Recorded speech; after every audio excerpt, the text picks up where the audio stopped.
Hello friends, welcome to my channel Rangoli and kitchen blogs. So ఈరోజు kitchen బ్లాగ్స్లో భాగంగా egg ఇగురు చేస్తున్నాను. సో ఈ ఎగ్ ఇగురు ఏ మసాలాలు ఏం లేకుండా చేశాను. సో బ్యాచిలర్స్ కూడా ఈజీగా చేసుకునే రెసిపీ. సో టేస్ట్ మటుకు సూపర్ టేస్ట్ వస్తుంది. సో మీరు కూడా ట్రై చేయండి ఈ రెసిపీని. సో దీనికి కావాల్సిన పదార్థాలు అండ్ ప్రాసెస్ చూద్దాం ఫ్రెండ్స్. ఎగ్ కర్రీకి కావాల్సిన పదార్థాలు: ఎగ్స్ 6 తీసుకున్నాను, చాప్ చేసి పెట్టిన ఆనియన్స్, చాప్ చేసి పెట్టిన టమోటో, కొద్దిగా పసుపు, కొత్తిమీర, చాప్ చేసి పెట్టుకున్న పచ్చిమిర్చి, కచ్చాపచ్చాగా దంచుకున్న 4-5 వెల్లుల్లి రెబ్బలు, ఆయిల్, కరివేపాకు, 1/2 టీ స్పూన్ కారం. ఇప్పుడు ప్రాసెస్ చూద్దాము. స్టవ్ ఆన్ చేసుకొని కడాయి పెట్టుకుందాం.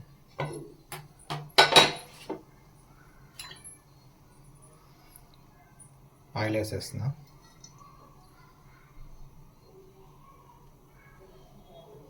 ఆయిల్ వేడయ్యాక ఆనియన్స్ వేసుకుందాం.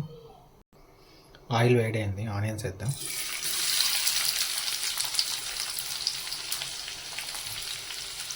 వీటిని ఎర్రగా వేయించేద్దాం.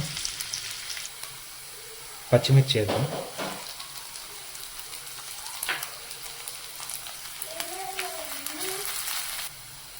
కచ్చాపచ్చాగా దంచుకున్న వెల్లుల్లిపాయ రెబ్బలు,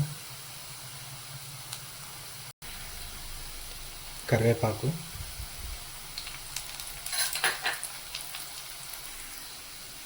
కొద్దిగా పసుపు,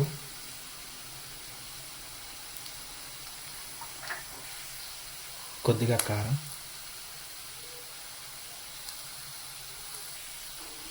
కట్ చేసి పెట్టుకున్న టమాటో,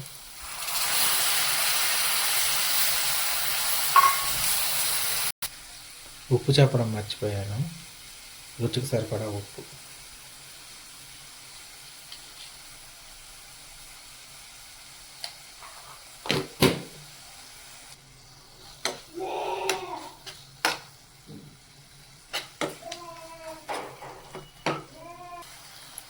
కొద్దిగా వాటర్ యాడ్ చేద్దాం.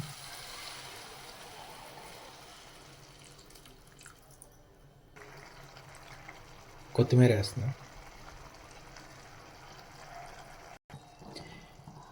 ఇప్పుడు గుడ్డు కొట్టేద్దాం ఇందులో.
నేను ఇది కర్రీ చేద్దాం అనుకుంటే ఇగురు అయిపోయింది.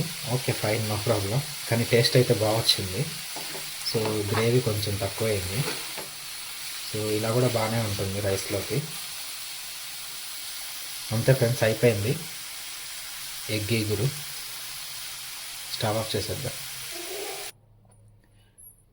ఎగ్ ఇగురు రెడీ అయిపోయింది. సో దీన్ని కొంచెం రైస్లో పెట్టుకొని ట్రై చేద్దాం టేస్ట్ ఎలా వచ్చిందో.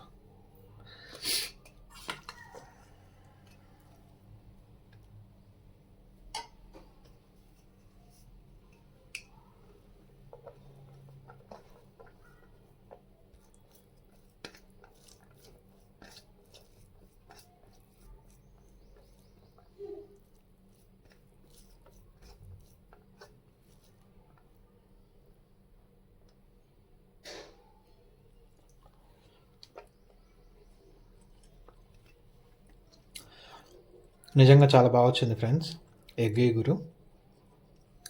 సో బ్యాచిలర్స్ కూడా ఈజీగా చేసుకోవచ్చు వితౌట్ ఎనీ మసాలా. సో నా రెసిపీ నచ్చినట్లయితే మీరు కూడా ట్రై చేసి కామెంట్ బాక్స్లో నాకు తెలియజేయండి ఎలా వచ్చిందో రెసిపీ. అలాగే నా ఛానల్ని సబ్స్క్రైబ్ చేసి నన్ను సపోర్ట్ చేయండి friends. Thank you. Signing off.